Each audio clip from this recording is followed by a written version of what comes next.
Well, I'd like to first of all introduce you to our panellists.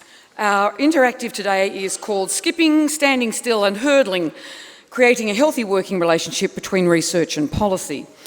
And as I call your name, would you be kind enough to come out and sit along in a line here, and I will introduce you as I am talking about you. So first of all, I'm going to have you in order, if I may, because that's the way then I'll know where you are. Professor Adrian Bowman. Thank you, right there. Thank you. Adrian is, as you know, I knew it, says quincentenary Professor of Public Health and Director of the Prevention Research Collaboration at the University of Sydney. Could I ask you, Adrian, to sit at the very end, because I'm going to have you in, and if someone will be kind enough to put their name things here would be fantastic too, because they've all got big name tags, mostly for me. He's told me to stop there, but you all know that he has an international focus in teaching physical activity and public health in many countries over the past 20 years. He directs the WHO Collaborating Centre on Physical Activity, Nutrition and Obesity, and his recent interests include the epidemiology and public health aspects of inactivity and sitting time, and in translation and upscaling of chronic disease prevention programs to the population level. Thank you, Adrian. Now, our second panellist is Dr. Rebecca Armstrong. Rebecca is a Senior Research Fellow in Knowledge Translation and Exchange and Associate Director of the Jack Brockhoff Child Health and Wellbeing Program at the McCarthy Centre at the Melbourne School of Population and Global Health and the University of Melbourne. Rebecca conducts primary research to explore the effectiveness of knowledge translation and exchange strategies. Welcome, Rebecca. Dr. Paul Kelly, aka not that Paul Kelly, is a public health physician and infectious diseases epidemiologist. He's currently Chief Health Officer of the ACT and Executive Director of the Population Health Division of the ACT Government Health Directive. Our next panellist is Dr. Brendan Gibson, who is Director of Program and Policy Evaluation in the Commonwealth Office for Aboriginal and Torres Strait Islander Health, where he evaluates Aboriginal and Torres Strait Islander health programs across the country. There he is. Our next panellist is Adjunct Professor Trevor Shilton, who is Director of Cardiovascular Health at the National Heart Foundation of Australia and the Foundation's National Lead for Physical Activity. His principal research and health interests are in health promotion, NCD prevention, advocacy, policy and programs relating to physical activity and obesity, workforce development, Aboriginal health and social marketing, and including social marketing campaigns in these areas. Welcome to Trevor. Our next, just to make it easy, I'll put them all on different pages. Michael Moore is Chief Executive Officer of the Public Health Association of Australia. He holds a master's degree in population health. He's a former high school teacher and has held 4 terms as a politician, as an independent member in the ACT Legislative Assembly, where he was the Minister of Health and Community Care from 1998 to 2001, and he also writes for the Canberra City News as political and social columnist. So is Julia still with us? It's actually, things are happening. Things are happening. It's all happening around the corner. Hence Andrew's skittish behaviour. Our next panellist is Professor John McCallum, and we know who he is. Hello there, John. And I think we're done. And our final panellist today is Ms. Sue Marriage, who is the CEO of the Physical Activity Foundation and has had a local and state government career spanning over 20 years in which she oversaw the development and management of sport, recreation and cultural arts programs and events. She holds qualifications in recreation, administration and criminology. And our final panellist, who is apparently going to be sitting on my lap. Should we move in? Oh, she's on my other side. That's a bit divisive. We better put her there. Is May Aziz, who is the National Policy Manager for the Consumers Health Forum of Australia. May has worked as an advisor for organisations in the community sector, as well as acting as the Parliamentary Advisor in Health and Community Services. The Consumers Health Forum of Australia is the national peak body representing the interests of all Australian healthcare consumers. Thank you, panellists. Of course, I can't see your name tags, but I know what order you're in. It is at this point October 2012, if you can cast your mind back that far, and Hadrian Archer has just been slipped advance notice by the Australian Bureau of Indecipherable Data, ABID, that nearly 2/3 or 63% of the Australian population is overweight or obese. Now, this is very exciting news for you, Hadrian. It's Hadrian up the end there, because you've been trying to get funding for a new research project to investigate the impact of BMI of children in schools, in primary schools and high schools, standing up to have their lessons rather than sitting down. Now, your earlier research has shown that there was an impact on the BMI of IBM employees conducting all their business meetings standing up, and you're very keen to extend this work. Hadrian, you reckon that with your CV and the federal government's just announced, remember October 2012 surplus of 1.1 billion and ABID's findings, that you're sure to get research for your funding and you design a study. So what kind of study do you design, Hadrian? The first thing is, if you're designing studies around body mass index or weight, you don't take physical activity as the only solution, because energy expenditure is insufficient. So you design a multi-component one. You design one that includes in-school, out-of-school, active travel to and from school. So it's multi-component, it's got multiple sectors. It involves teachers, it involves the local sports clubs, it involves their parents.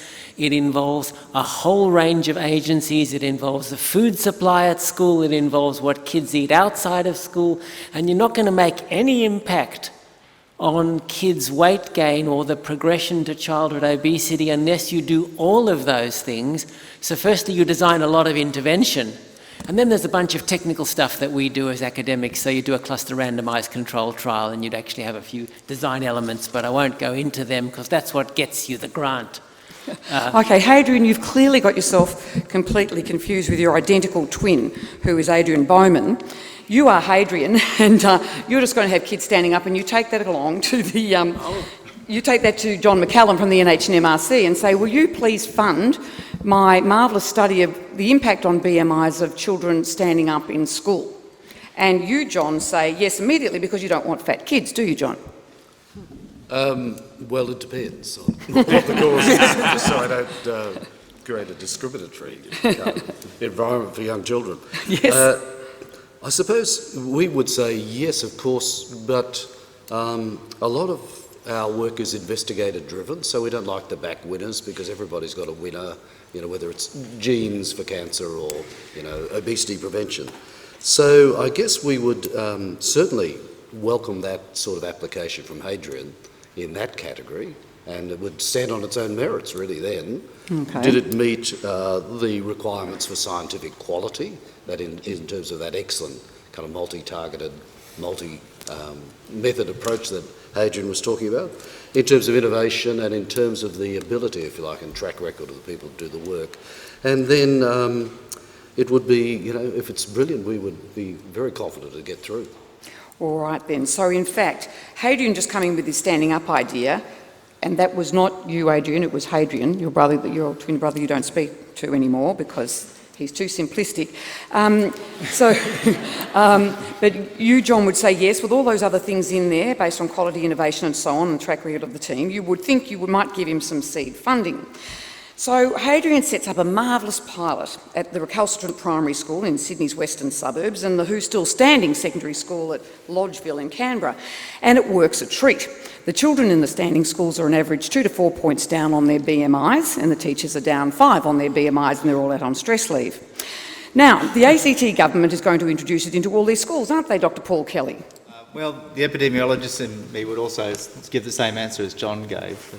It depends. It would depend on examining the evidence as it's produced, but of course we're looking for some sort of solution that needs to be quick, and it needs to be something that can actually be scaled up to other settings. Well, I'd like to know a bit more about this school in Lodgeville, for starters, to see whether that was... Well, it's almost empty. It's almost empty, well, they're all standing. So, of course, we'll be looking for a solution for this because it is seen as one of our major issues that we need to be dealing with. So we would look at it very closely, and then it would come down to funding the scale up, and that's one of the things that's one of the tricks that the new centre will hopefully be looking at as well. Thank you. Well, now, in fact, Hadrian's identical twin brother has called him up and said, listen, mate, I think you've got it a bit wrong. I think we have a problem. Adrian, can you tell me what you think the problem is with Hadrian's idea? You almost already have, but can you flesh it out for us, what the problem is? The first problem is it plausible? Is it likely that that amount of energy expenditure change just from sitting would be enough to get kids to lose weight? The second thing is that there any evidence in the literature that suggests that kids that do that might work. Third, would kids adhere to such a strategy? Are kids going to stand up in class, or boys are going to get more disruptive than they already are? There's all kinds of things that make this an implausible study, even unrelated to the effects. Will it work? Will it work a little bit? And certainly it's unlikely to work anywhere near BMI 2.4 units, which would be the biggest intervention effect in the world ever recorded in human history. Even in a pre-post study in motivated people who are on fasting diets for religious reasons. You see that the family Christmases at the Bowman House are terrific. Thank you very much. So then what would you say about that from the Heart Foundation point of view, Trevor Shilton? Was there a problem in Hadrian's idea? I quite like Hadrian's twin. Yes, clearly, if we want to approach this through schools, then that is, for many reasons, an ideal setting for targeting children. It's where most of them are for a good part of their day. But we need to think about all of the opportunities in that school, whether it's the canteen, whether it's how children get to and from school by walking and cycling, whether it's if they have a physical education curriculum complemented by a comprehensive health education curriculum, and maybe they can stand up, but maybe they can also move about at recess and afternoon tea and lunch. Maybe we could look at their teachers and their level of preparation and training and a range of other issues. And so I would be wanting to go back to the drawing board to design something more comprehensive that looked at all possibilities through schools as a setting. Okay, thank you, Trevor. And Brendan Gibson from the Commonwealth Department of Health, do you think you might implement it, or are there other things that the government's doing? And is there a particular cultural sensitivity here too? We think it's an excellent idea and should be implemented immediately. As well as singing. Look, it was great to hear our ACT government colleagues recognise that this is a state and territory government issue and to undertake to, do all the lead-up work in terms of looking at the research, looking at the intervention, seeing whether or not it's going to work and see whether or not it has national implications that the Commonwealth government should be paying a lot of close attention to at this point. All right then, thank you. And so can I ask you, Sue Marriage from Physical Activity Foundation, do you see it as a problem? I mean, is this idea one that you would say is a problem?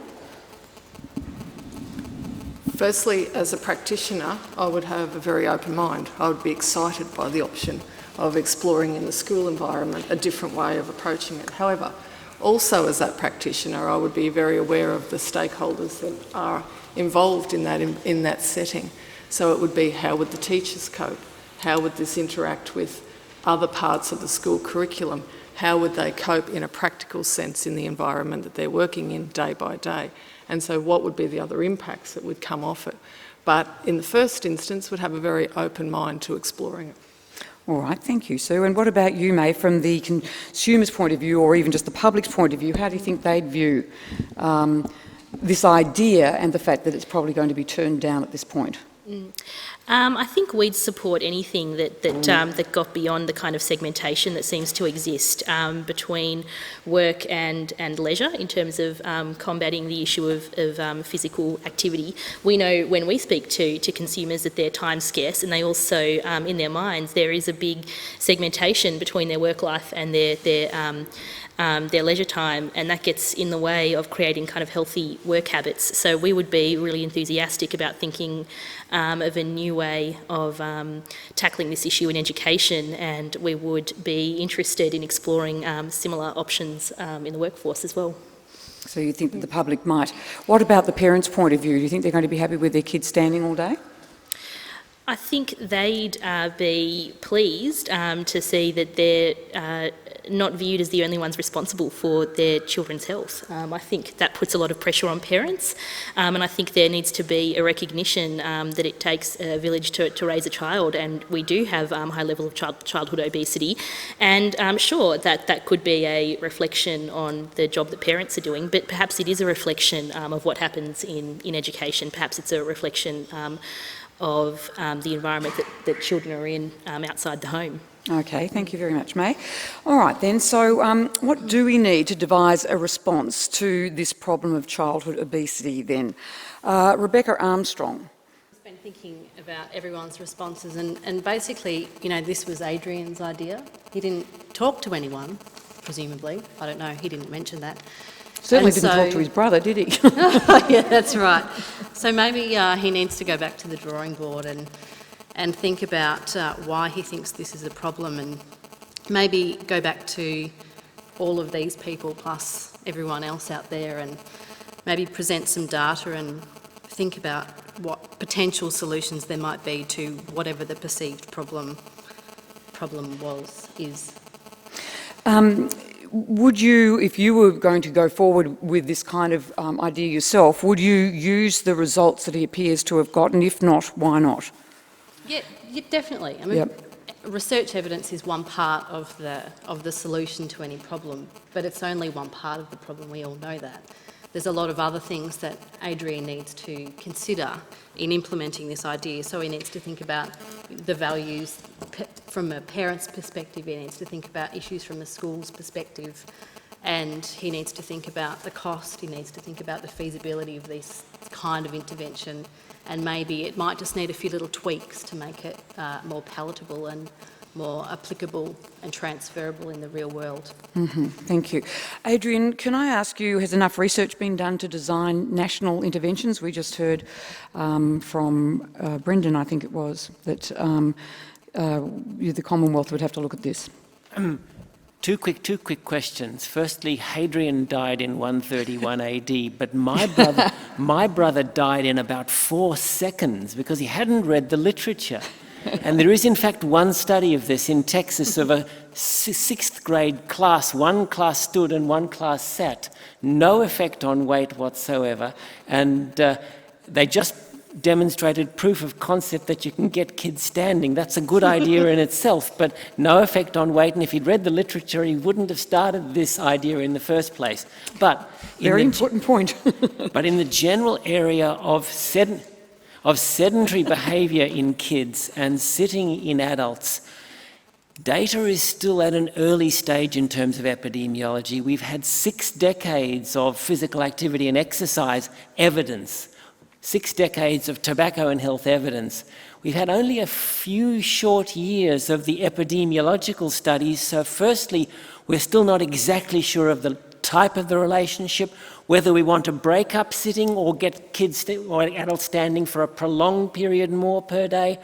So that because that evidence is not completely clear, it's a bit early to tell government you need to start developing interventions. But if the evidence grows over the next 3, 4, 5 years and is strong, you need to have done pilot studies to show proof of concept. Can we change the social norms to get people standing, or when you take the intervention away, will they all sit down again?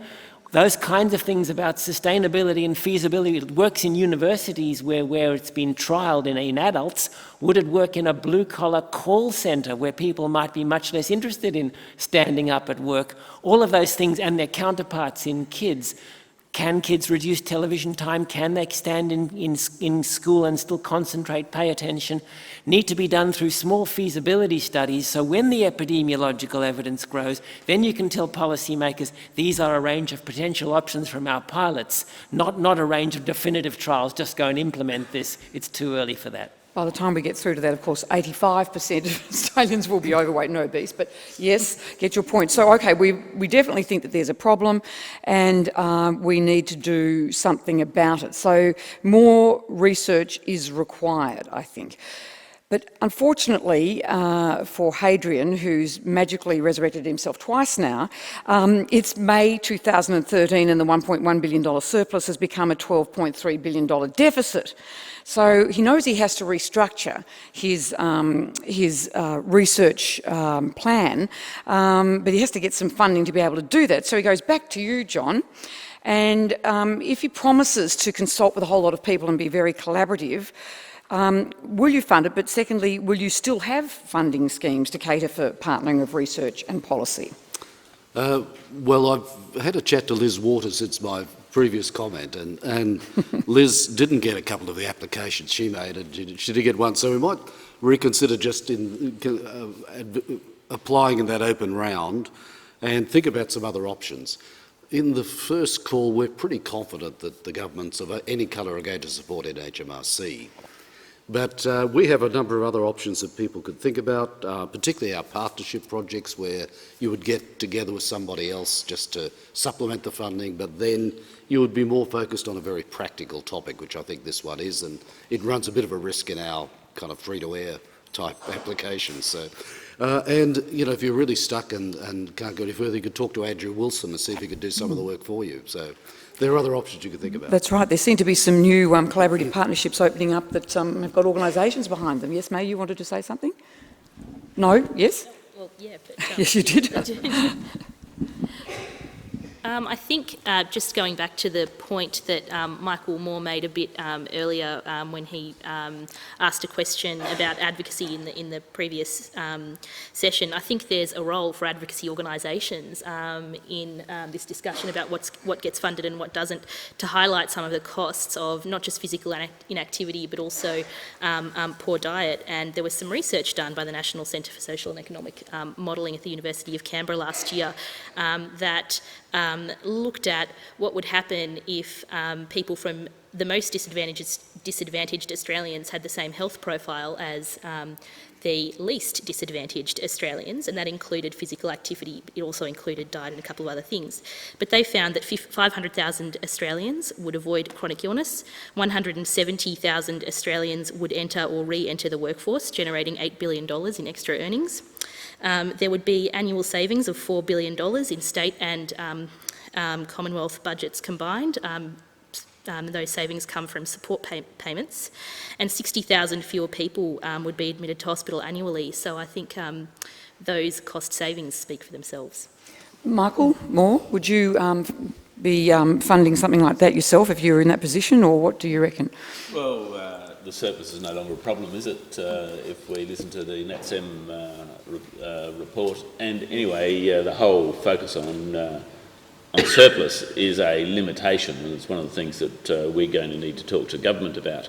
The thing that worries me most here from an advocacy perspective is that we seem to be relying almost completely on research, whereas in fact the most policy decisions that have been made worldwide, the thing that's had most effect is probably religion, followed by probably greed, and probably after that maybe culture, before we get to evidence.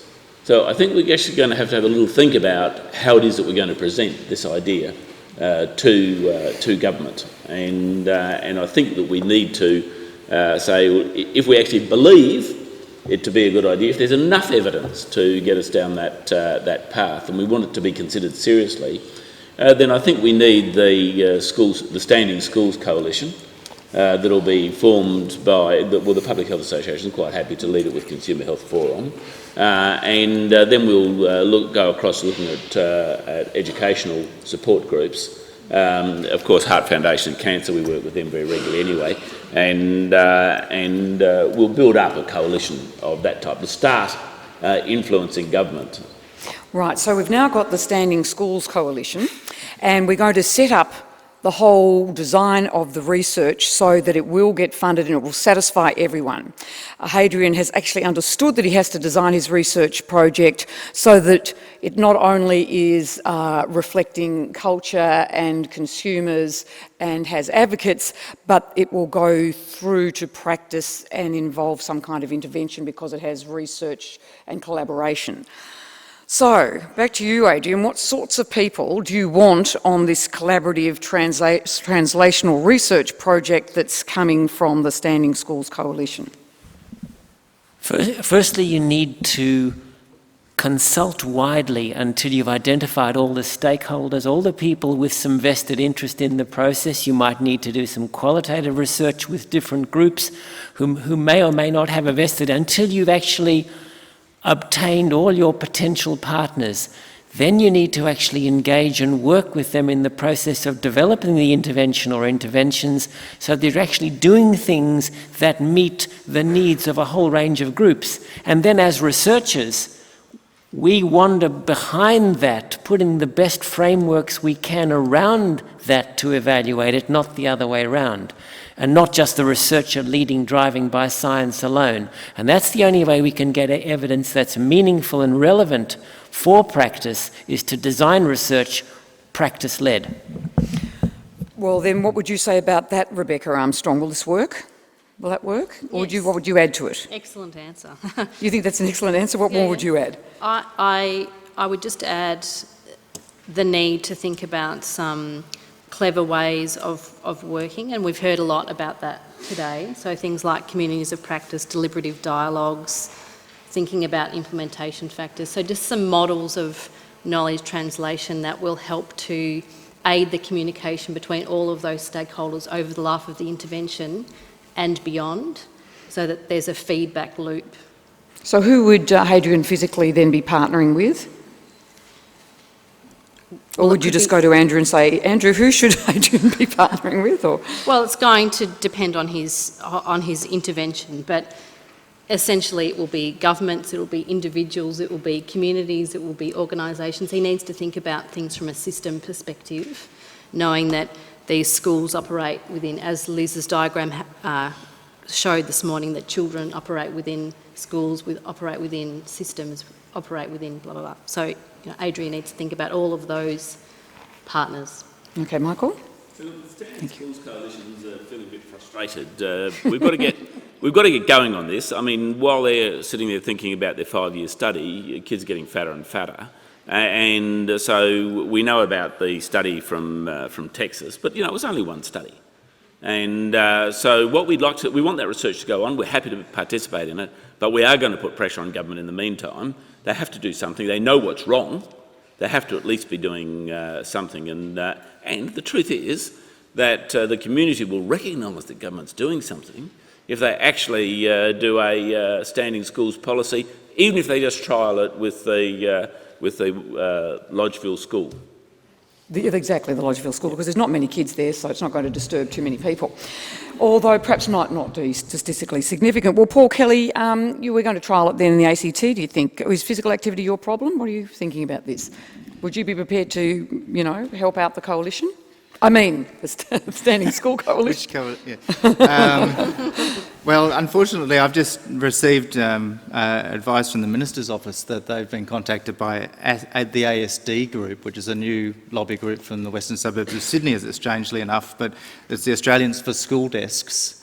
So it's an industry group, and so I think we need to take their element into their ideas into this equation as well. I think the important thing, though, is to think about how these things work in the real world, and I suppose that's what you're looking at from myself and Brendan to bring to this discussion. One thing I would say is that the concept of political commitment is absolutely fundamental to this, and if you have to tread carefully, you have to be one step ahead of the game in a way, and to understand where that political process can assist in this, and be very careful not to tread on toes.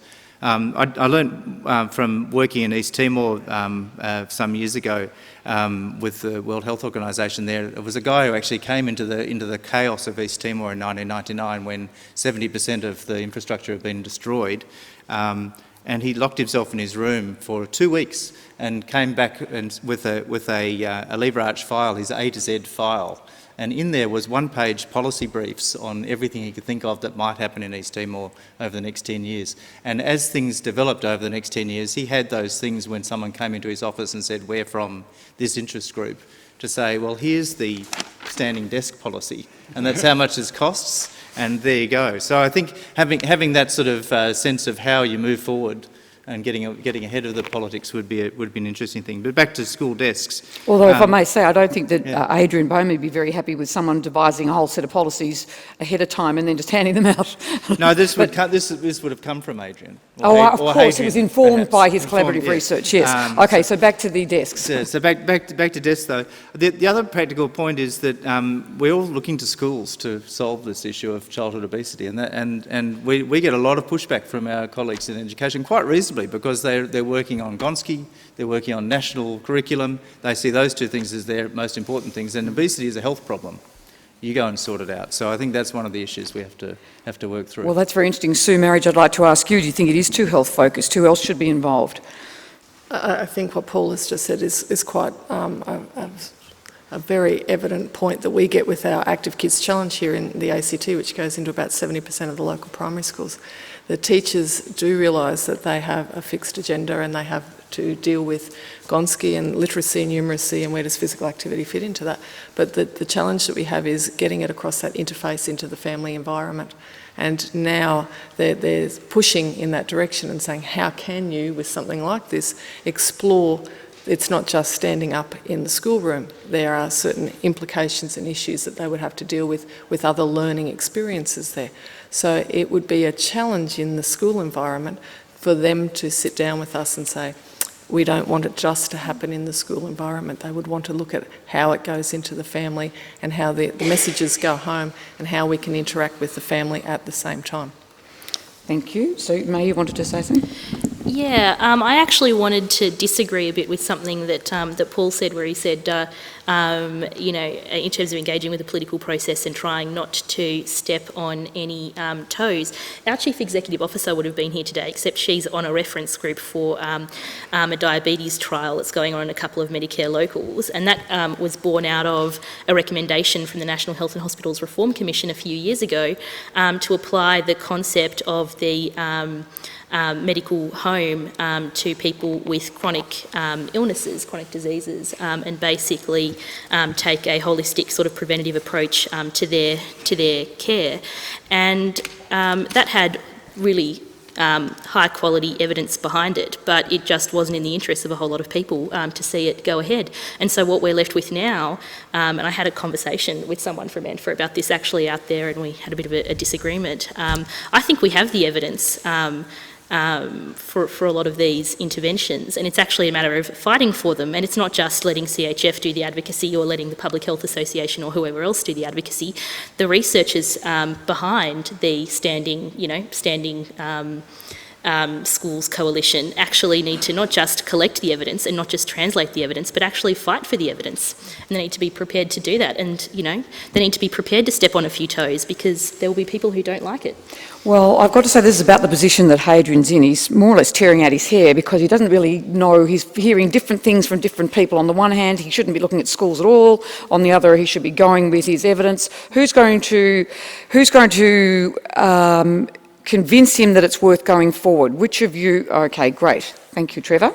Look, I'm sorry, we're not going to do that. The Heart Foundation... Oh, well, that was very false advertising, wasn't it? The Heart Foundation was asked to be part of this coalition, and we formed a standing committee to come up with a response. It only sat once. And we're very concerned because we're in possession of some new evidence from Texas, which shows that indeed in these standing classrooms in Texas, the children do burn more energy, but their educational outcomes are poorer. And so our advice from our schools colleagues is that the core business of schools is in their educational outcomes, and maybe they'll do poorer on their NAPLAN testing if they have standing classrooms. So we're not convinced that this will work, and we think we need a different intervention, a broader intervention in schools. All right then, so you're going to advise Hadrian what kind of different intervention this might be then, or it at least is research that's focused on the right policy issue. And so who's going to put their hand up and say here then, what should be Hadrian's core research if he's going to be persuaded into abandoning the standing schools one? Yes, Trevor? Our standing committee had 3 recommendations, and it was recommendations around the efficacy and quality of school physical education.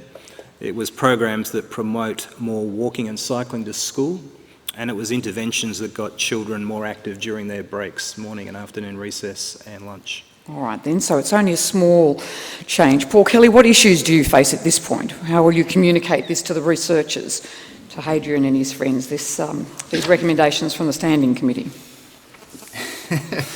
Well, I'd be listening very carefully, of course, to the advice that's been given. I'd come back to some of the practical points, though. That firstly, to really get our education colleagues on side, I'd bring out evidence that's been luckily locally available here in the ACT, which links physical activity to NAPLAN outcomes, so very clearly. So this is true, by the way, not hypothetical. So that would be an argument to say, well, if you bring on exercise or standing or whatever it is as this physical activity input, then you'll have the outcome that you desire. It's as a co-benefit, which is quite clear. But what I'd be putting back to the researchers would be to show us how this is affordable, feasible, and practical, and how would you measure its cost effectiveness in the long term. These are the things that I'd really need to take then to Treasury and essentially to Cabinet to say it's worth spending X amount to remove the desks from the classroom. So it's probably pretty cheap to remove them. Well, at this stage, yeah, really, just kindling. So Brendan Gibson, what would you do at the Commonwealth level? Well, I guess we're still keeping a close eye on this, and we're interested the way the debate has evolved, and very pleased to see that educational outcomes are going to be considered along with health outcomes.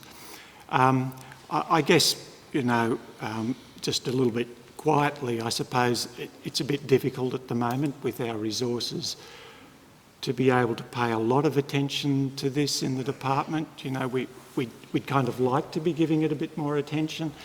We're not sure if anybody's actually knocked on the Minister's door with this issue yet.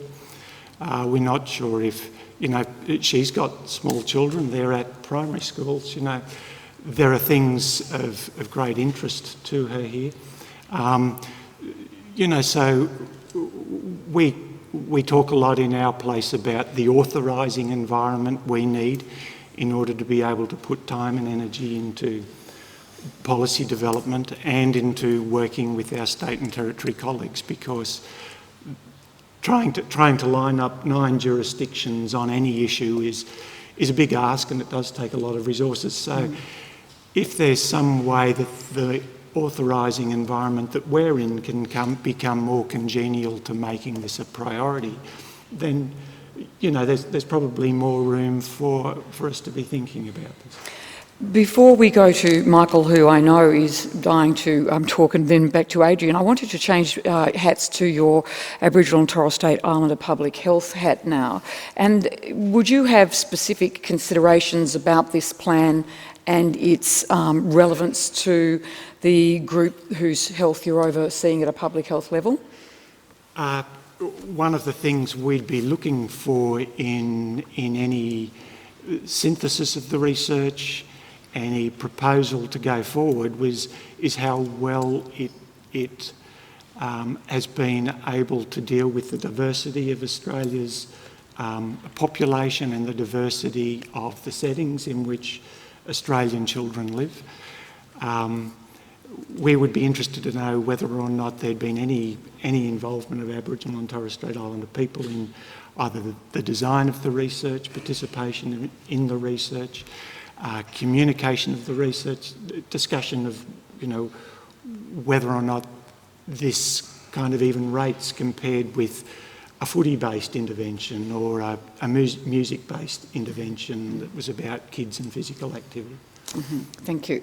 Michael Moore, you've got something to say to all this? In the meantime, of course, the Australian school desk manufacturers industry have now just released 4 pieces of research that they have funded It's been done independently at arm's length from them, although because they did it through their foundation.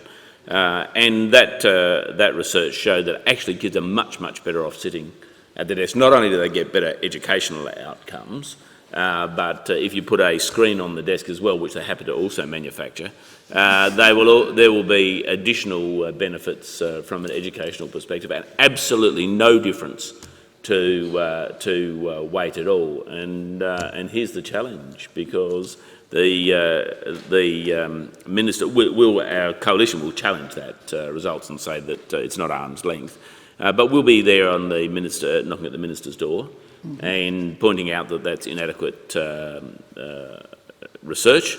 But the problem's getting worse as these researchers continue going, oh yes, we need the best designed particular policy that we can, particular piece of research, and it has to be a random controlled trial and so on.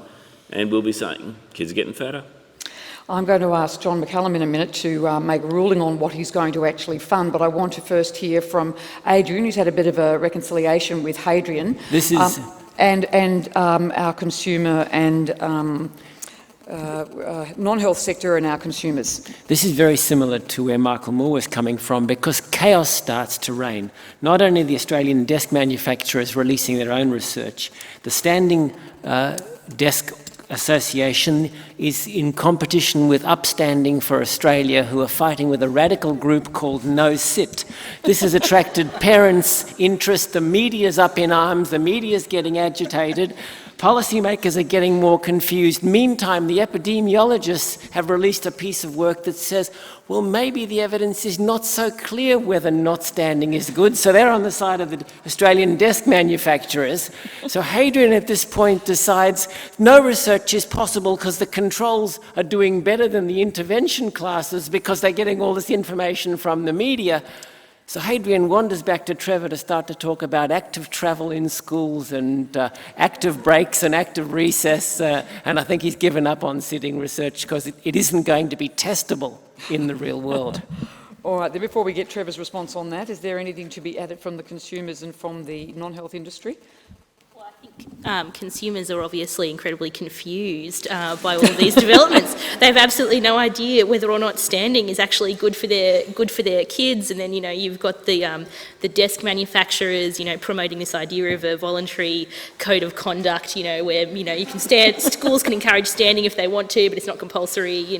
And parents just have absolutely no idea what's going on. Is standing good? Is standing bad? What should I be encouraging my kids to do? Well, not drink soft drinks, probably. Yeah, well, what kinds of messages should I be, what kind of lobbying should I be doing with my, school on behalf of my kids? I've got no idea. And Sue? And program delivers are sitting there thinking, what have I wasted the last 10 years of my life doing? Because from our perspective, of course, it's about the recess time, it's outside of those hours, it's all of those things about getting kids active. And so we'd be sitting around going, hang on, we're throwing the baby out with the bathwater here, because the first thing the kid's going to do when they walk out of the classroom is sit down. And when they go home, they're going to sit in front of the TV because, like all of us, they get tired. And then the teachers will be saying, I can't work in an environment where kids fidget while they stand up all the time. So we will have chaos, anarchy, not just in the schools, but also with the program deliverers who will be scratching their head and not being able to work out where to go. Well, this is a very depressing scenario. I hope we come up with some kind of nice protocol of design. I hope, Andrew, you're taking notes and going to tell us the answer at the end. But so, Trevor, back to you then. You've got to try and find some kind of, dare I say, scientific way through this to help Hadrian decide which partners, which research is valid, and what to go to John and propose for funding and go out and do it. So we very much welcome Hadrian's change of heart and at the Heart Foundation, and we were getting increasingly frustrated by these various different. The desk manufacturers lobby group, Sitting Helps Improve Tests, which has a very impressive acronym. We're lobbying us. Everybody is still awake. They are now. And so we're getting increasingly frustrated by the debate. We came up with a 3-point plan through our standing committee a long time ago. We also attended a recent function held by ANFA in Canberra, where we heard from an esteemed representative, John McCallum, from the NHMRC, that it takes about 17 years on average for a piece of research to translate into meaningful policy. So we really would like to get together with Michael Moore and others and mobilise an advocacy strategy around this. We think the evidence is there, we think the answers are clear, and we want to mobilise the tens of thousands of people who agree with us around our recess, physical education and walking and cycling to school strategy. All right then, so Adrian, on Hadrian's behalf, because he's now co-opted you as his spokesperson, Trevor and Michael are making a delegation, aka a research funding application to John. What are you going to say, the three of you? Here he is. You've got to make it to him very quickly now, it's your pitch, and then he's going to answer, tell you whether he's going to give you some funds. Adrian's our chairperson, who we have actually renamed to be our standing leader. There's a whole pile of evidence that active travel to school can reduce kids' weight. In Australia, rates of active travel to school have plummeted over 4 decades in all states and territories. There's very good evidence that interventions can work and that parental fear about road traffic accidents and other things can be ameliorated by safe routes and safe urban design and safe street design. Therefore, we propose a pilot and then a large-scale intervention study to get kids actively commuting to and from school, walking with their parents or cycling in pairs, and we're going to do a good scientific design. We're going to put that as a proposal not only to John, but also to federal and territory government, who may fund it independently if NH and MRC doesn't. And Michael, the coalition is now happy with this? Well, no, the coalition, as you know, has pushed for the standing school policy, but John, I'll say to you that that's got it up in the media, that's got the question really out in front of people's eyes. If you're prepared to fund this new one, the coalition will actually come out very publicly and say that we support this, that we have accepted that the evidence is not so strong for standing thing, but we were attempting to solve a problem, that problem of obesity, and so some further research of the broader nature, the coalition will now support. And you're on top. Oh, you're with this as well, Trevor. Yes, the Heart Foundation strongly applauds this, and to complement Adrian's excellent review on active travel, we've done a rapid review on school physical education, and likewise have shown that improves skills, reduces BMI and increases fitness in kids and improves educational outcomes. Further to that, in good faith, the Heart Foundation has put $500,000 on the table and is asking each of our jurisdictions to match it. Okay, so I'll get to John in a second. Are we matching it? Paul and Brendan? 17 years, tick-tock, tick-tock. We'll wait to see what the states do. It's the 23rd of June, I'll just say that. 26th. That's the election. We're in. Yeah. They're in. Therefore, the Commonwealth's in. And now... Well, not we're not in? Oh. You know, if it's going to be truly national, we'd like to see more interest from other state and territory governments. Obviously, the ACT is a very important jurisdiction, but not a small one in terms of population size. So in terms of committing to this, there's a way to go. It's not clear to us, even though there's been some reasonable economic data around, it's not clear to us where the economic costs, the cost savings are for the Commonwealth in terms of PBS and MBS cost offsets, because if we're going to implement a policy like this, the money's got to come from somewhere, and as I think my esteemed colleague said this morning, nothing gets up these days without cost offsets. So nothing's getting up at all, apparently. We're all still sitting around talking about it. Yeah, so you know, we'd need to see where the cost offsets are going to come from, and we'd want to see a bit more momentum from other jurisdictions, particularly where there are large populations, but also where where we know we've got major problems in terms of obesity and physical activity. All right, well, The Public Health Association, which is a member of the coalition, has all its branches have actually been there, speaking both to bureaucrats at the state and territory level as well as ministers, and its opportunity cost that we're talking about, and the economics are there.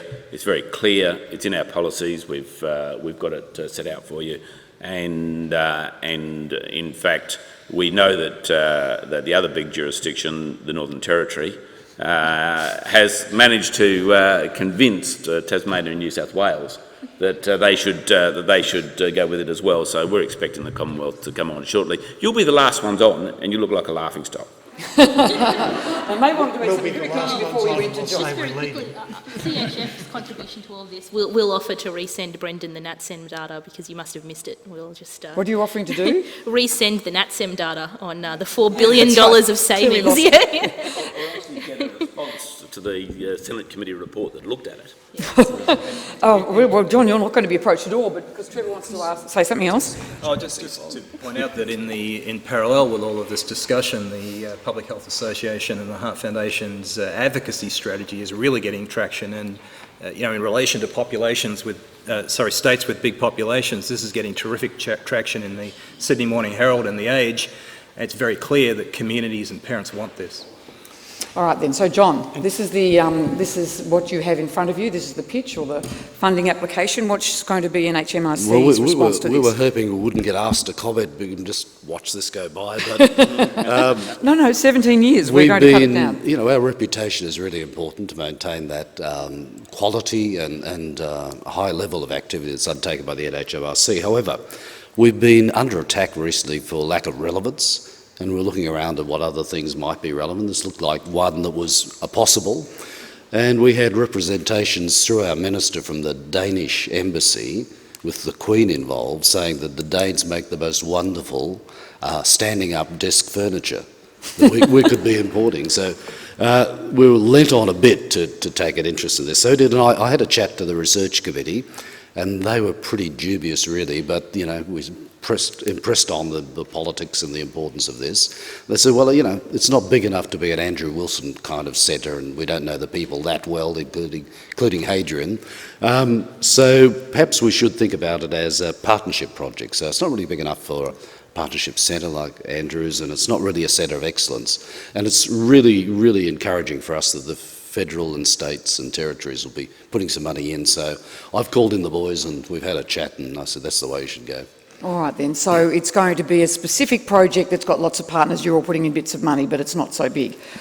Now, we'll pause it there for a second and throw it over to you, for you to tell us what you think should be happening at this point before Hadrian goes ahead and does the research. Who's got something to say? Over here? Hi, I'm Simo from ANU Medical School, and I just got sort of a concern. How about to those kids who have the normal BMI, and it is too much for them? If they already attend lots of sports outside class, then this too much for them? And the second of all is, how it can be in real life? Will they force this to kids to stand the whole day in classroom? Just these two questions. Thank you so much. All right, thank you. So what do we think of those two questions? Mind you, at this stage, I think we've lost the standing up thing, haven't we? We're now doing things before school, and at lunchtime and so on. So what about the kids of normal BMI? Who's going to answer this? I don't want you to think the coalition has completely died or anything. We're agreed on a generic thing, but it doesn't stop the possibility of allowing standing up desks. But one would assume that it would be standing up and sitting down desks, because there will be some kids who clearly don't need this. Although we would like to see the evidence around what happens to kids who are standing up who are already good BMI and already of good physical fitness, because we suspect that actually they'll find it easier than those who actually need it more. Mm-hmm. Anyone else want to comment? Yes, Trevor? Just to comment that there's no child that doesn't need this, that the benefits of physical activity for children with normal BMI and children who are already active, from their social development, their skill development, their chronic disease prevention, and a whole range of other aspects would indicate that this is good for all kids, so it's not just for children with a high BMI. Yeah, physical fitness is good for all kids, Some real data from the ACT. There's 13% of kids, less than 13% of kids meet the daily requirement for physical activity right now. So that means that 87% of kids would benefit even if you went for your targeted way of looking at things. So really, targeted makes no sense in this situation. The second part of your question about implementation we're about to address, so we'll do that in the next stage. Any more questions at this level or any more comments? Yes, over here, Paul. And then Andrew.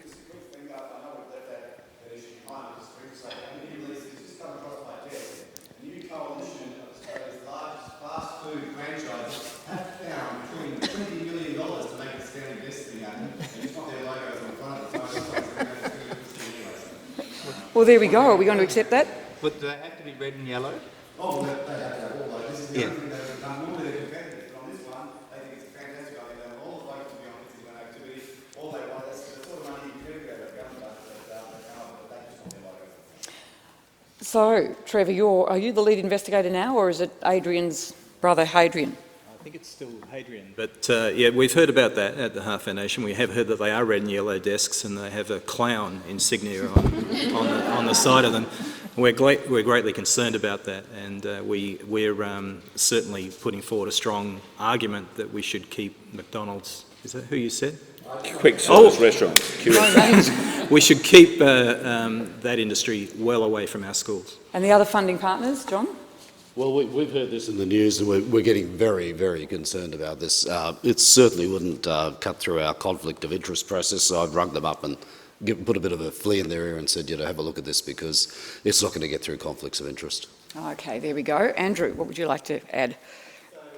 At this point in time, particularly given the new press release, the new member for Western Sydney, where the desk industry happens to be located, who also happens to be the new chair of the Senate Standing Committee on Child Health, and who stood on a platform of a new desk for every Australian school child by the year 2016, has indicated that he's going to request that the Senate Committee have an inquiry in relation to this.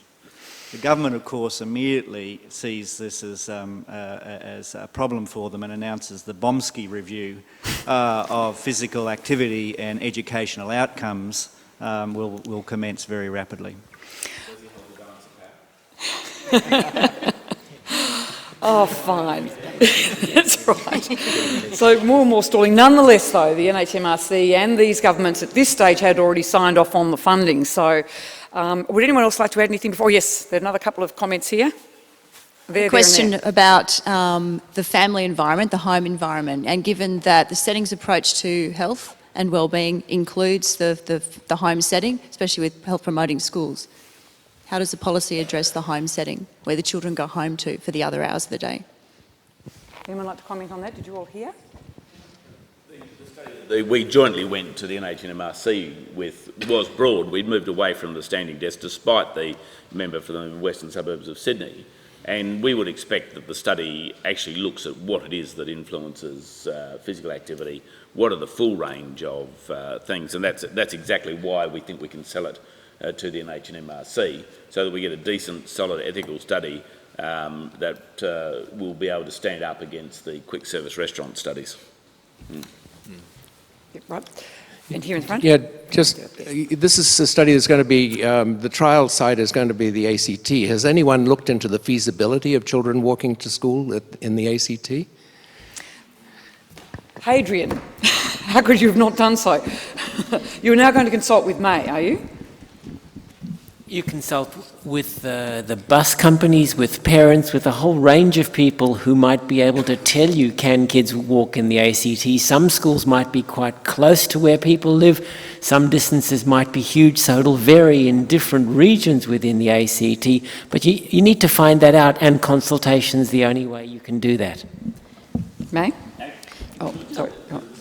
The ACT was actually specifically designed with the suburbs, with schools in the centre, so the kids could walk to school. Trouble is, then about half the parents decided that they would send their kids to private schools, so the consultation that he's talking about actually must be very, very broad. We would suggest that you talk to parents and consumers about things that they might already be doing, whether or not they've already got walking groups. The YWCA of Canberra runs a program called the Walking School Bus, which, you know, would probably address a lot of people's concerns about safety or whatever else. So maybe you look at funding an initiative like that, a community-based initiative. Yes, Paul? Again, some real reality to the discussion. We did a very radical thing last year and actually asked the children what they wanted, which we're finding that is a very unusual thing to do in the literature. And the children want to go to school in an active way, overwhelmingly. And it's a bit different from when we ask the parents in the same time. But in general, kids want to actively travel to school. Oh, that's now, very whether that's interesting. the whole way or part of the way, we'd be strongly advocating that is actually what the real consumers in this situation want. Excellent. And last point here in the front. School of Medicine. Trevor, I was really glad to hear you say that every child needs an activity intervention. How are you factoring in kids with a disability and how will their needs be taken into account? Well, thank you for that. We've talked about schools. I just wanted to comment that our three-pronged intervention around recesses and physical education and walking to cycling to school, broader than that, has three elements to it, which is the family home, the local government and the school. And within that we're considering the needs of Aboriginal students, people with disabilities. Of course we would consider that. Right, so we finally reached quite a lot of agreement with a very large partnership and collaborative team with money from federal, state, territory and NHMRC sources.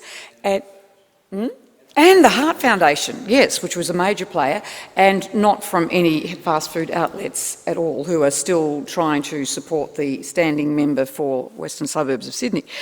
So Hadrian has done this research and done a pilot scheme, and to see whether or not this three-pronged approach that was first suggested by the Standing Committee from the Heart Foundation is going to work. And he has found that in fact it has worked. There has been a minor drop in BMI over a year. There's been a 0.5% drop in BMI generally on average, and an increase in some educational outputs and performance, and so it's looking pretty good. So now we're thinking that in fact we've got a pretty strong case for an intervention into schools. Brendan Gibson, do you think everyone understands these results? Will the public understand the key messages? Look, there's been a restructure since my colleague who had the same name was involved in this discussion, and we're not quite across what the issues were here. So one of the things that's obvious to us is that the education portfolio is taking the lead on this. Bomsky, is clearly an education portfolio, and we know the Minister from Western Sydney has got a lot of interest here, but the industry portfolio's very much engaged with the desk issue. So, we're kind of in the back seat here. I know we gave a little bit of money, but it's not clear to us that the new minister or the new hierarchy in the department since the restructure is altogether on side with the changing, I see, okay, so then that piece of research is not going to fly at the Commonwealth level right now. Paul Kelly, the research has been published. What does this mean to you? Well, I think your original question was about how you translate it to the general public. Are you going to accept it and try to make an intervention? Well, I think given that it's locally, it's great local support from the Chief Minister herself right down through the department, and it's local information, then we certainly can't ignore it. One of the questions that I posed at the beginning was about this issue of scaling up pilot projects and making sure that things are feasible for the long term. So that would be something to work out. We'd have to work out what it actually means in terms of these outcomes, and we'd have to work out a way where still the naysayers from industry and perhaps the people saying this is just more nanny statism And we'd have to work out a way of countering that. But yes, we'd certainly be looking towards doing that. Rebecca, would you have any advice for intervention studies or intervention strategies? Well, I think Hadrian's problem here was that he published his paper in a low-impact journal that is not indexed. So no researchers ever read it. He provided the Commonwealth and state governments with a 180-page report full of statistics that they didn't understand. And so he may have this research, but he didn't produce it in any kind of format that was going to make sense to anyone other than him. Sorry, Hadrian. So then, what will sorry, John? Yes. I mean, we're very excited that it's got to publication. We think Hadrian's great. And I'm ringing them up and saying, could you reference the NHMRC at the bottom of your publications, please? And could you make sure it gets into the database for publication so we can count it as one of our successes? And I'd be saying, well, we really need to go to a systematic review before we jump to interventions, really, because it's not one result, it's the whole body of evidence that we'd be thinking about. Mm-hmm. And so who will you be talking to do that? Or will you be getting him to talk to people to do that? We'd be looking for someone to fund that systematic review. We're looking for someone to fund that. So Heart Foundation, Trevor, so what are you going to do now? You're really pleased with the work that's come back. You think Hadrian's done a great job, even though he has published somewhere obscure, but someone's managed to whisk that back into the public eye a bit. And what are you going to do now in terms of intervention? We know this has its detractors, but we've been in parallel with this mobilising an advocacy strategy around it. We've got a community coalition that are backing us. We've got a PR strategy. It's in all of the daily newspapers. We've hired Becky Freeman to help us get it on Facebook. And it's all going swimmingly from our perspective. Well, that sounds very good then. So can I ask you, Sue, what's your sector thinking about this? Your sector going to help with the implementation, and what kind of things would you ask to be done? In the first instance, it's nice to read. We would look at it and examine what parts of it we could take out and use it as extra evidence to the work that we're currently doing. We recognise we're a nimble area, that we can change things, but we wouldn't just be grabbing every piece of research that's out there and then saying, oh, that is something that will change the way that we do our activities. And May, consumers, will the public see the value in this research and support the government investment in and the implementation? I think they'll see the value when they see the results, but I think people really shouldn't be too fearful of that, and they shouldn't wait for every last piece of evidence before going ahead and taking action. You know, we've got some really good examples from tobacco control and most recently, tobacco plain packaging, where, you know what, we took action when we didn't have all of the evidence. People are resilient, people will adjust to it, people will accept it, and if they see the outcomes of it, they'll embrace it. And it's not such a bad thing to be going out in front ahead of the pack and doing something dynamic and different and really leading the way. And we've done that in tobacco control, so why not do it, in terms of childhood obesity or whatever else.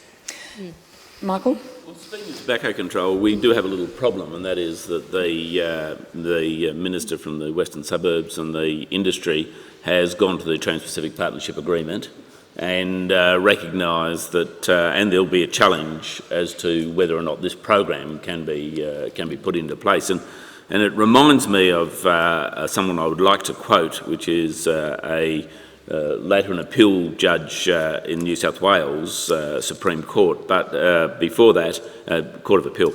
But before that, he was a Royal Commissioner in South Australia into the non-medical use of drugs, and that was Ron Sackville. And in that commission, he wrote, "The most pervasive misunderstanding that affects a Royal Commission such as ours is the belief that crucial policy questions can be resolved by carefully weighing up the scientific, medical and statistical evidence." And so when we do this, it's not that that doesn't have a part, it has an important part. But there are many other factors that we're wrestling with at the same time to try and make sure that we can get this really sensible bit of policy implemented in order to ensure that our children are going to grow up as healthy adults. Yes, and at this stage you do in fact have, you've got, it seems like at least you have consumers and public, some of them on board. The non-health but physical activity industry is on board. The MRC is on board but not giving you any more money. You've done your advocacy, the Heart Foundation's got advocacy ready to go. The Commonwealth is not going to give a bean, and we don't know about the other states, but the ACT's in theory embracing but not doing a great deal. Would that be fair to say? What are you doing, Paul? You're implementing this? I can't remember what you said. Oh no, we're thinking very carefully about the pros and cons of implementing, but we're very, very supportive, partly because of that political commitment element I mentioned earlier. Quite often these things are about timing and about having a champion in a high place that can actually see the benefit of this. And I agree with Michael's comment that it's not just about the evidence. So given that we have that at the moment, we'd be keen to push ahead.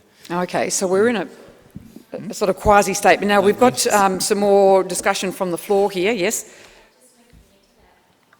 Is that on? But has there been any bipartisan support, or have you actually looked at both parties' support for the issue? This is all theoretical, of course. Well, that would be an important element of it.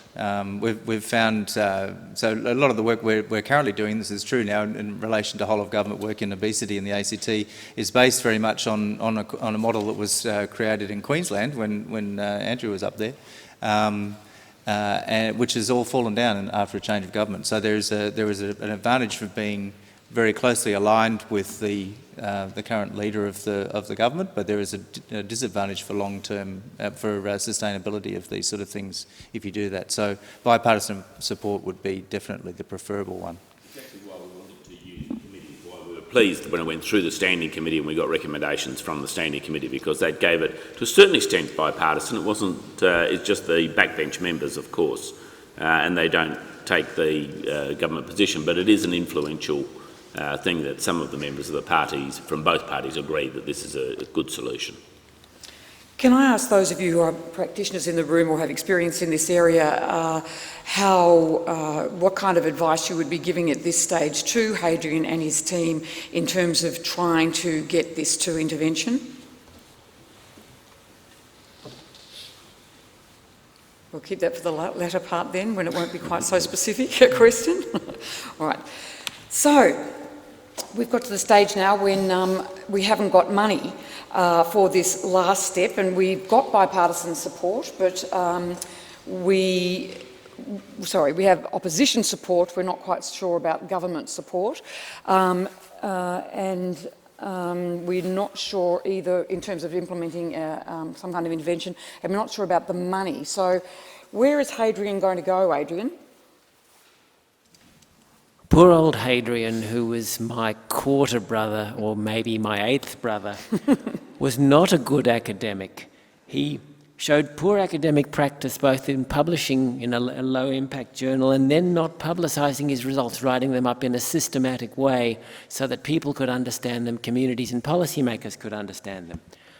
However, he did publish in the Uzbekistan Journal of Public Health. And this was picked up by the Tashkent Morning Herald and attracted a huge amount of attention.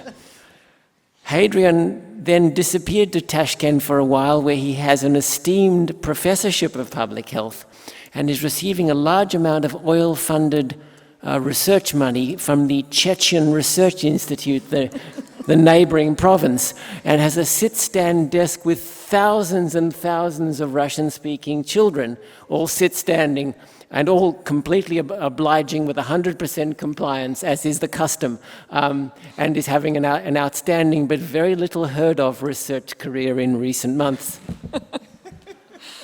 Oh, we've dispatched poor Hadrian a lot of times. I'm beginning to worry about sibling rivalry in your family.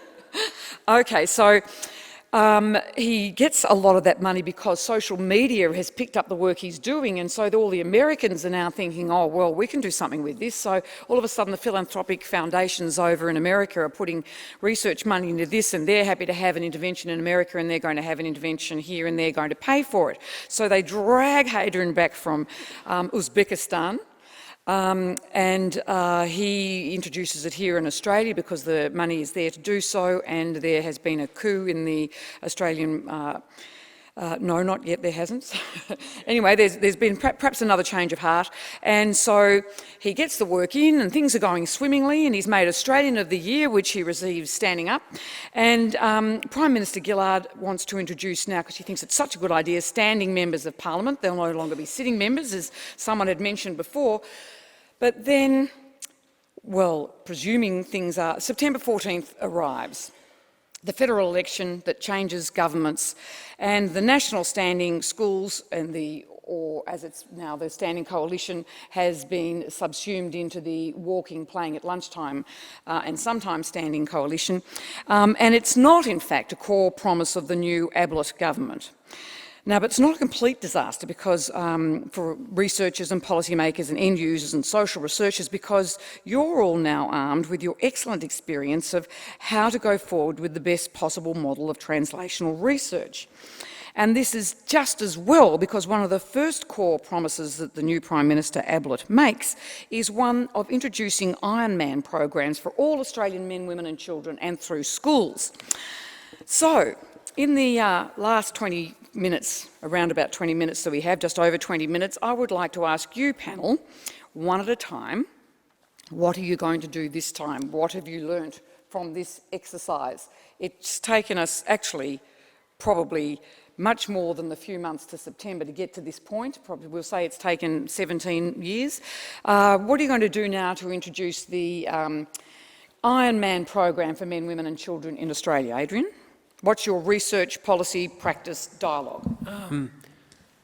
The researcher suggests this is not feasible because it would be very difficult to get the large percentage of inactive people suddenly to become Ironmen, so or Iron women, so that the best public health approach is to put everyone in Ironman suits. So all the men go into budgie smugglers and all the women go into appropriate attire, and you've got mini and micro Ironman competitions that look like Ironman, so everyone's posturing and feeling strong, but the amount of physical activity is incremental and quite small and building where people are. So you use whatever political colours you have to build the physical activity program that you need for all kids and for their parents and for others. So for a translational research guru such as yourself, you would be looking at the very early stages of this brilliant idea of making it small and build upwards. Who would you be joining forces with, and what would be your steps to design research that would have good policy and have a good chance of implementation? This is a very tricky one because the government might want you to join forces with the Triathlon Association and the Ironman Association, who would be quite elitist in their approach to things, so you would have to include them, and that's where, having round your table, you'd have partners who would start to get into... Well, we'll just assume that this is a core promise that gets forgotten very quickly. So it becomes, you know, something that's been put out there, but you're going to take it and use it the way you want. You get the dollars distributed equitably to the schools that need it most, to the communities that need it most, to start community-based programs with an umbrella or an overarching framework that's called Ironman Australia or Iron Woman Australia, but is not necessarily that. That's the branding, that's the link to the policy and politicians, but the promotion of community physical activity is the core business that you need to maintain irrespective of whatever political branding we're under from one year to the next. All right then, thank you. So one of the things we've learnt from today is you take the policy ideas and the political ideas and you reduce them to down to something that's workable at a community level where it'll get the impetus and the purchase that it requires, and you will have researchers of different kinds on your team. Rebecca, what have you learnt from today in terms of this, how you would set out to construct an experimental design from conception to implementation? I think one of the problems the first time around was perhaps the publication of just the findings without any publication around implementation. So as Shelley said this morning, we knew that we had to do something, but we didn't quite know what to do. And so when there was a change of government, they were faced with the same problem. They weren't convinced around implementation. So I think second time around, we would have a spectrum of publications that would draw on not only what works, but who it worked for, why, in what circumstances, and how much that intervention cost. I also think one of the flaws, maybe the first time around, was not gathering enough evidence around the effectiveness of those partnerships and the power of the stakeholder engagement in terms of getting that NH and MRC funding. So I think we document that a bit better as well and think about some knowledge translation evaluation as well as the evaluation of the intervention itself. Thank you. And Paul, what would you do this time round in summary? On the 15th of September, we'd announced the adoption of the Ironman program and continue to do exactly what we're already doing. But in terms of the earlier thing, I think it's building that compelling, coherent argument, which is important. So that's partly about evidence which works, which is seen to work in different settings, and all of the epidemiological sort of components of that is one thing. But it's the feasibility and how it compares with other approaches, which is also required for the political argument. So I think that's that, and key to that would really be Hadrian coming and talking to us before he started, and us then perhaps brokering a conversation across government in relation, particularly to schools, but also to Treasury and so forth, as to what might be the most convincing argument. Okay. Yes, Brendan. Well, it's now time for action. It's obviously the researchers have been dragging their feet for years on this. State and territory governments likewise have been inept, haven't known how to turn research into action. Our minister is completely committed to this new program. Our government's committed to this program. It's a core promise. We'll be starting a grants program tomorrow. We want your submissions in by Friday next week. And we want implementation to start the following Monday. You'll be penalised if your grants aren't spent within the 12 months in which you get them. I guess the point I'm making is that once the political cycle flips into action, there's a lot of things that get jettisoned. And there is a huge bias to action as soon as the authorising environment that I was talking about earlier flips into that mode. And you can go from an environment in which you're very risk averse and in which you pay little attention to what the research says, and into an environment where in fact research becomes a justifying agent for the course of action that is now politically mandated. And as an institution that has the job of implementing the policies of the government of the day, that is where the energy of the department will then line up and try to push through and implement a program as fast as possible. And what we would need as a department is to make sure all of those people who've been thinking and working on this maybe for 10 or 15 years and not getting much of a response from us, to really quickly jump on board, partner, help work out how we do this, how we do it fast, because now the energy is here and now the wave is here. Catch it, because now's the time. Excellent. Thank you. And Trevor? As an NGO, we have a key role in advocacy, and we've learned from this that you take the evidence. We know what works, we know what to do, but you take that evidence and you put it into a salient 3-point plan or a 5-point plan. You communicate that well, you get the community on board, and we've got quite a bit of traction for that. So we'll be seeking a meeting with the new Prime Minister, applaud his support for the area of physical activity, and see if we can redirect the focus from the Ironman program into something about which we've garnered quite a bit of evidence. But certainly congratulating the new Prime Minister on the interest in the issue and committing to work with him in moving forward. Michael? Yeah. And we're very happy for it to be called the Ironman program, clearly. So long as it's the same thing. But just on reflection, what we do realise was actually, although the notion of the standing school was a nonsense one, it actually played a really important role in pushing the envelope, in getting coalitions together, in people thinking about what it is. Why would somebody be wanting to do a standing thing? Because they're concerned about obesity, because we have some solutions. Now, we didn't go to that extreme solution, but what we have come back to is a very sensible solution, which is now going to be branded Ironman solution. Who cares? But we did also learn a couple of other things. One, first of all, was this the highest priority that we should have been working on? At the same time as we were doing physical education, nobody mentioned nutrition, food, vegetables, and so on, because it's an energy in, energy out formula. And so we must make sure that we're also keeping the big picture. And when you're talking about the big picture, you're also talking about, and it was raised here, equity issues and those fundamental issues. So whenever we're doing those things, we have to have those in mind. And I think my final point, I guess, there are many we could make, but the final point was we had to be ready for the backlash from industry.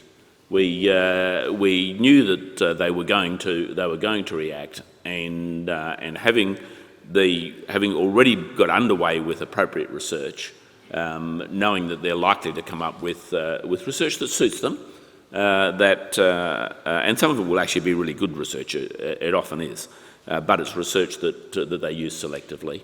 That we have to be careful for all of those things. So it's a holistic approach. It's a holistic approach that only works when all of us have worked together in one way or another. And Paul, John, having lived through all the vicissitudes of Hadrian's story, what now has the NHMRC learnt about what you would advise people to do to try and get their hands on this Ironman money? Well, we've called an urgent meeting with the Minister, Peter Dutton, and just reminded him that if you're going to tell NHMRC to do any particular kind of research, you have to take it through both houses of Parliament, and we would welcome it if he did do that. However, the Prime Minister has some wonderful ideas, and it's a very interesting idea. It fits the national health priorities and the NHMRC strategic plan, and we'd be happy to put a targeted call for research. However, too, we'd want to differentiate it from what's going on in the department, that sort of research they're doing, and this will be judged entirely on its scientific quality by fairly hard-headed research committee people, so the interpretation of this would be up to those researchers, and we'd leave it to them. Thank you. And Sue, from the non-health industry? The learning out of this for us is the fact that we are an important piece in the puzzle. We might not in this process have been the start of it with the research, but we are a part of the puzzle beside research, policy, and then the practical solutions. When you're looking at it from that perspective, then we need to make sure that we're providing the environments. We already have great experience out there of who the stakeholders are, what environments they need to be proactive and responsive to the messages and the activities that are coming towards them. We also need to be in a position where we can realise that we're going to be the guardian of this outcome. We will be the ones that will be responding with the community to try and make sure that these things do get a practical delivery on the ground. So for us, the learning is that we need to speak up early. We need to be a part of that, whether it's through our advocacy, whether it's through our government connections. We need to realise that we are an important link in that process. And May from Consumers.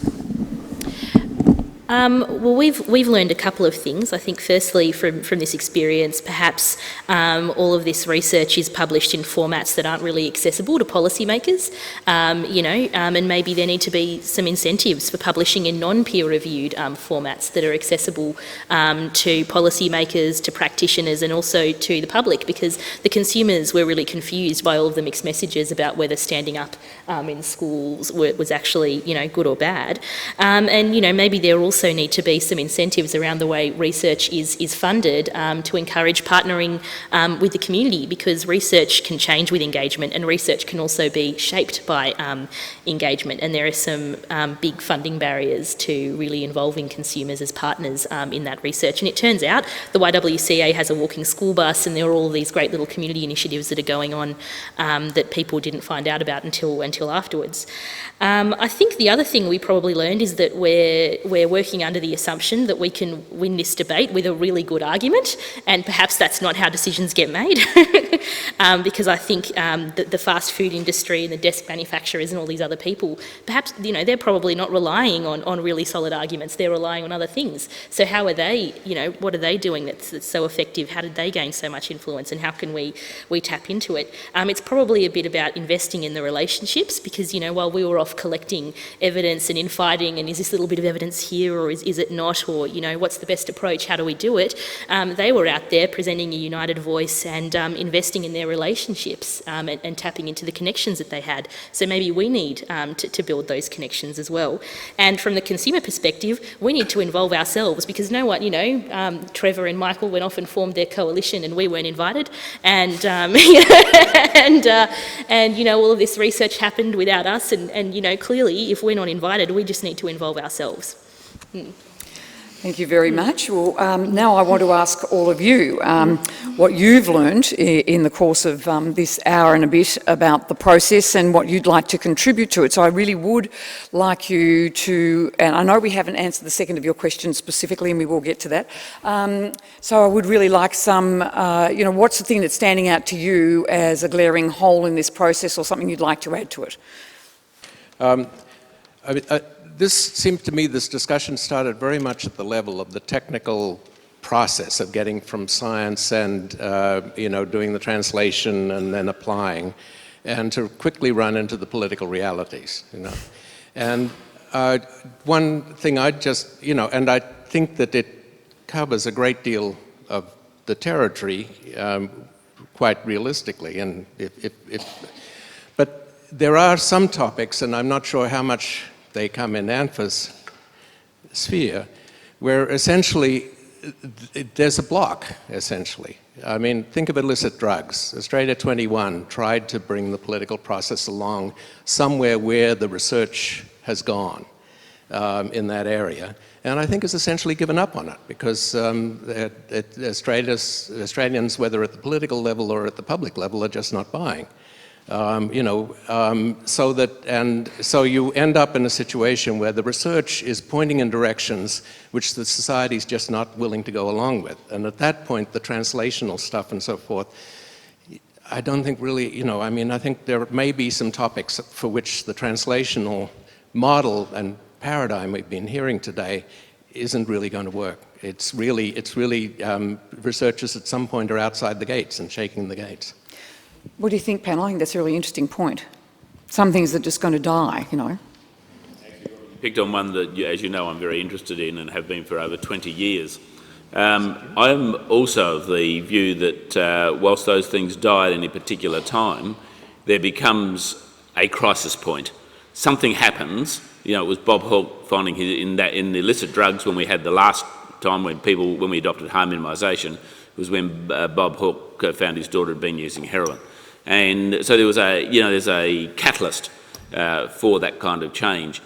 But sensible decisions wouldn't have been made about harm minimisation without a tremendous amount of research going there and sitting in place ready to go, and enough people also understanding and knowing what that research was. So there is a balance in there, and sometimes, of course, we also attempt to create those catalyst points to try and make something happen, because the most difficult thing, I think, in terms of general policy is the boiling frog problem, that as things happen really, and obesity is a great example of this, as things slowly get worse, the governments don't respond well at all, and yet, you know, if you have a food poisoning crisis, you watch how well governments respond to it. It'll be absolutely, we saw it with Garibaldi. You know, there was a fantastic response to it. But that research, that baseline research, is fundamental. Paul? Yeah, I'd bring back the analogy of the A to Z file.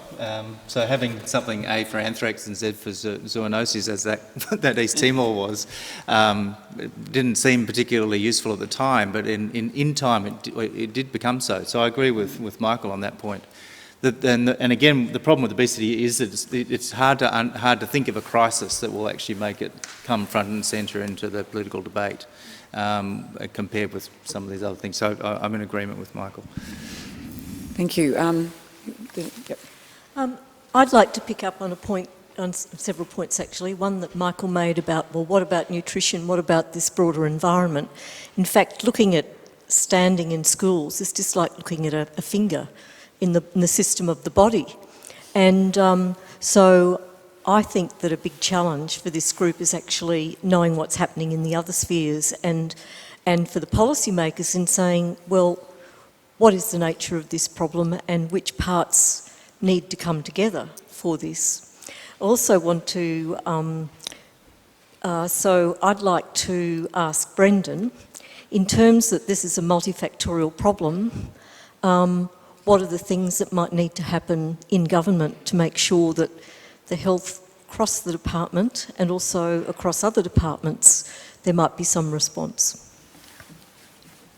I guess in my responses today, I've been trying to indicate the different places that pressure can come from. Pressure, ideas, impetus can come from. It's not the case that the department doesn't propose action to ministers. We can shape and create the authorising environment we work in to some extent, but that's a very delicate process, has to be handled very carefully. But you can't get very far ahead of your minister, you know, that's peril. So how you work as, you know, someone with public health training and public health professional ethics in an environment that is essentially where your job is to implement the policies of the government of the day is not always an easy place to be, and I'm sure other public servants will acknowledge that as well. So understanding where research is going to, understanding where problems that are going to affect the interests of government broadly are going to is a really important thing for public servants to do. It makes a real difference to be able to advise your minister on what the impact of obesity or of any intervention is going to have back on hospital costs, MBS costs, PBS costs. My comment earlier about was that I heard a lot of information about costs, but I didn't hear information about costs to the Commonwealth. That was the point I was making. So being able to be specific and sensitive and understand where and how issues will relate to and ring bells with the government of the day so they will actually listen to the advice that you want to put up about a particular issue is really important and a key strategy and skill. Did anyone else want to comment on that? No. Okay. Next question up there. Thanks. Just a couple of points. First, the stand-up comedian in me says that clearly government funding here will only go to marginal seats. But more seriously, I think we maybe need to go back to the observations that David Butt made earlier on when he went through Cotter's 8 steps, and he talked about establishing the urgency of the problem, coalitions, consensus. We've heard all of that. But I think the issue of time is so important. Stay with it. We're not going to get results overnight, and that's come through pretty clearly. Tobacco's taken us 40 years, and we're still, part of the way there. So I think if the evidence is strong enough, and that's absolutely crucial, and that's what Adrian, rather than Hadrian, I think, was saying to us from very early on, if the evidence is strong enough, and we should only proceed on the basis of strong evidence, if the evidence is strong enough, then we just have to keep in there, stay with it, and make sure that the researchers, as Michael pointed out, are researcher advocates and not just researchers alone. Thank you. Another, Andrew? Oh, yeah, sorry, a response from Adrian first. One problem that you get when the evidence is not strong, but there is some evidence around, even if it's patchy, when you get into the political space of needing to do something, what you described as the action phase, then you often get the dissemination of weak evidence of things that don't work. And then everybody says, look, the government's implementing something that doesn't work. And that gets into an iterative cycle that's not good, but happens. Yep, I think there's a really important point. Nobody debated whether or not we had an obesity problem here. So we've done very well at describing and defining and getting all worked up about the problem. It's the intervention design phase which is where it's really tied up with, and we're at the early stages of that, and that's, yeah, it's difficult. Andrew. Sorry, just to extend my comment on that. It's very easy to be nihilistic, to think that you're not getting anywhere in prevention. We have to see ourselves as on a process where there are opportunities, as Michael Moore has described, where we take those advantage. Now, to do that, what we have to do is we have to develop a range of options which are available. And some of those options might be acceptable under different types of political environments. Some of those options may only become viable options. And I think the research agenda actually needs to try and think ahead, so that we're actually trying to think ahead of where things are at the moment. So there was an earlier comment that was, around this point as well, of saying, well, that's never going to be acceptable to community. I think that's making a big judgment that we know what's going to be acceptable in the community, 10 years from now, and that's the prevention journey that we're talking about. 10 years, 20 years, or as Michael said, in the case of smoking, 40, hopefully we can accelerate some of those things a bit. Up the back there, Anna. Thanks. Excuse me. Thanks very much. Thanks for a great session. I just wanted to make the point that I think it's really important in all the coalitions that we think as far outside the box as we can. Like, there are so many activities that go on outside health, sport, nutrition, that we can kind of serendipitously hitchhike on. Excuse me. And one of the points I wanted to make is there are, as has been said, there are lots of other drivers. So in Victoria, we recently had this amazing galvanising of action with sports betting on television, where within a few weeks that's gone because of community outrage. And there's no discussion about effectiveness of sports betting getting children into, problem gamblers later in life. And I just wonder, with some of the things we're talking about, such as marketing of unhealthy foods to kids, and things like, unhealthy food marketing at kids' sports, if there are other avenues that, and I know a lot of the NGOs are pursuing that, but in a concerted way, we need to give that a lot of consideration too. It's a very interesting point, because it was like May was saying, really. It was, May, you ought to respond. Maybe a really strategic thing to do would be to encourage Tom Waterhouse to change careers and go into fast food marketing. That'd be great. He might be forced to shortly. Yeah. Well, it sort of gets to the point that this young woman down here made before about how do you actually get kids to, say, well, yes, the kids can stand up all day, or they can walk to school or whatever. I mean, how do you implement that culture change as well, which has been done usually by advocacy and public marketing campaigns, hasn't it? But I think now more and more is social media, there's sort of a viral democracy going on, isn't there? Yes. It's interesting to hear the number of comments that are being made about advocacy, and I guess just to reinforce the point that advocacy is both an art and a science, and that yes, we need evidence, yes, we need consensus around our 8-point plan, our 10-point plan, our interventions that work, but beyond that we need to form coalitions. We need to, in the art of this, manage our sound bites, work with the media, mobilise parents and communities, mobilise our tens of thousands of professional friends, and through that strategy, it's underestimated the return on investment that good quality advocacy can deliver. I think the sports bet example is a ripper. That sometimes there's tipping points in communities where the community thinks enough is enough, and we don't know where that's going to be. So we need, as public health professionals, to be sophisticated in our advocacy. We underinvest in it, we under-prioritise it, it's undervalued, but its return on investment is stunning when it's done well. And I think I forgot one point, which was on Mike's list, which is about persistence. You don't ask for things once, you ask for things in clever and different ways and frequently, and they come about. Sue?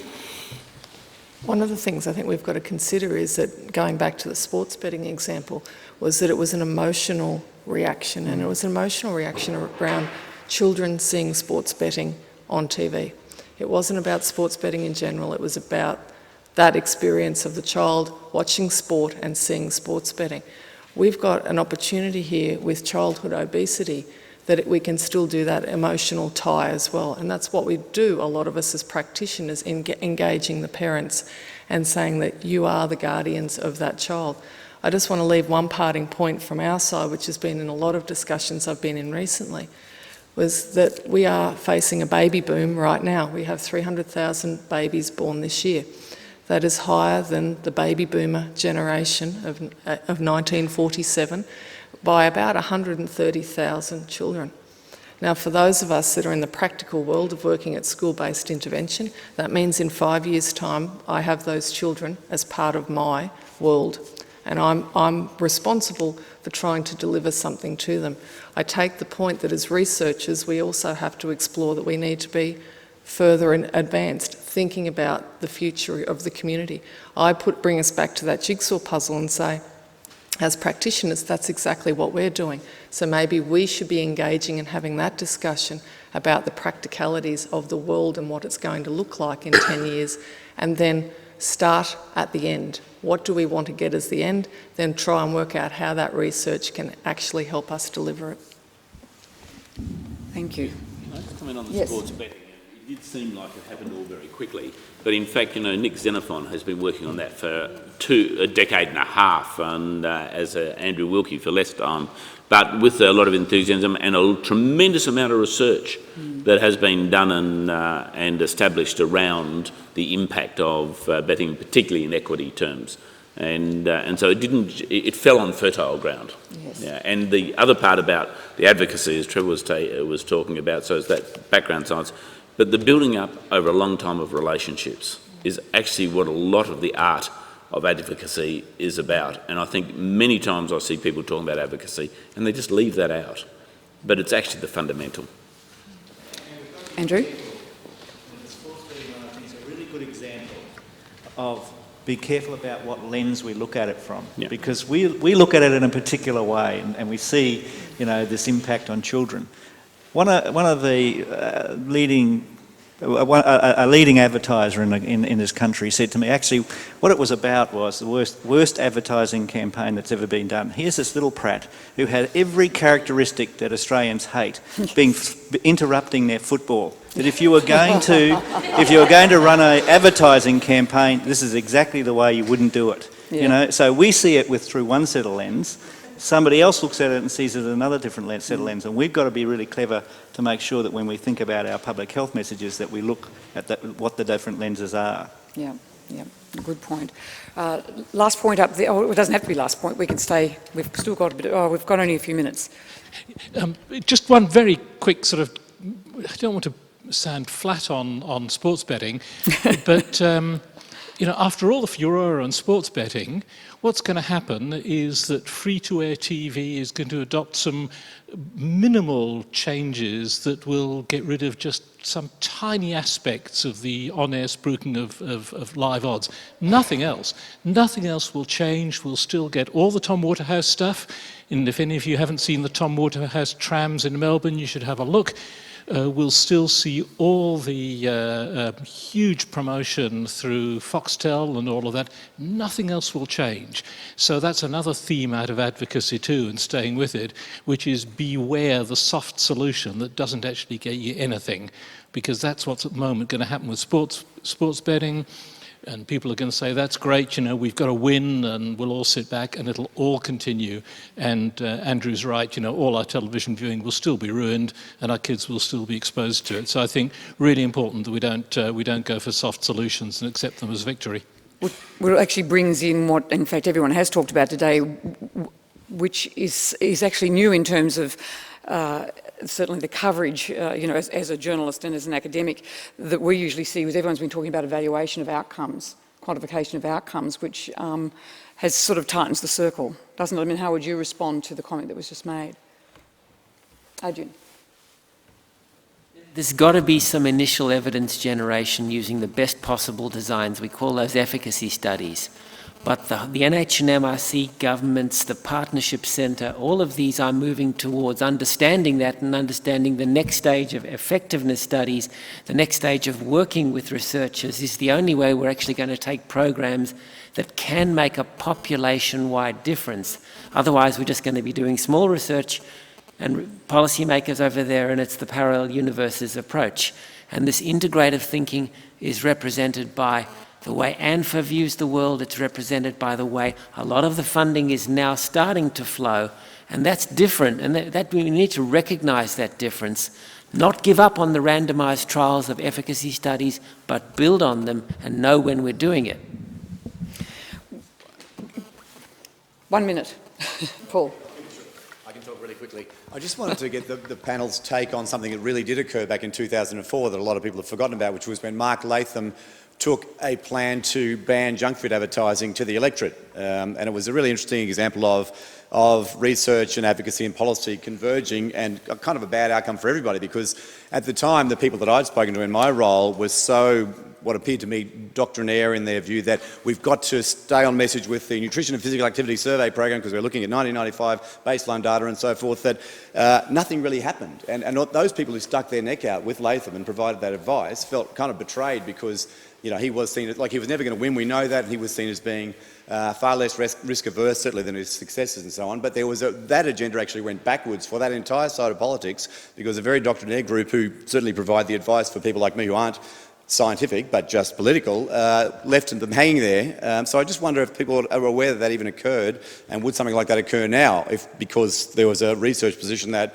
you know, we really need to look at the evidence first, and within a couple of years groups were springing up like the Obesity Coalition and the Parents' Jury Choice had gotten on the agenda, ourselves, cancer, all this, but it sort of just vanished out there, left hanging. What do you think? So quick, and they're all... See it happen all the time. There are harebrained ideas, and half of them are really harebrained, and the others that are prophetic may be premature, and it takes some years until the community, policymakers and anybody's ready to even test them or trial them.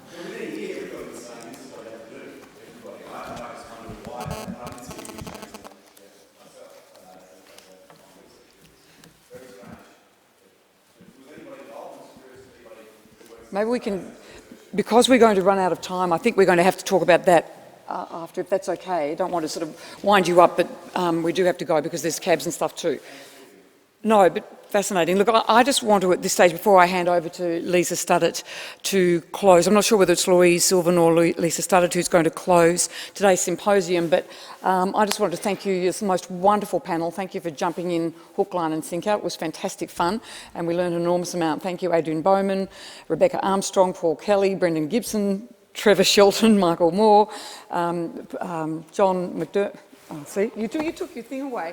McCallum, Sue Marriage, and May Aziz. Thank you all very much. Please join me in thanking the panel.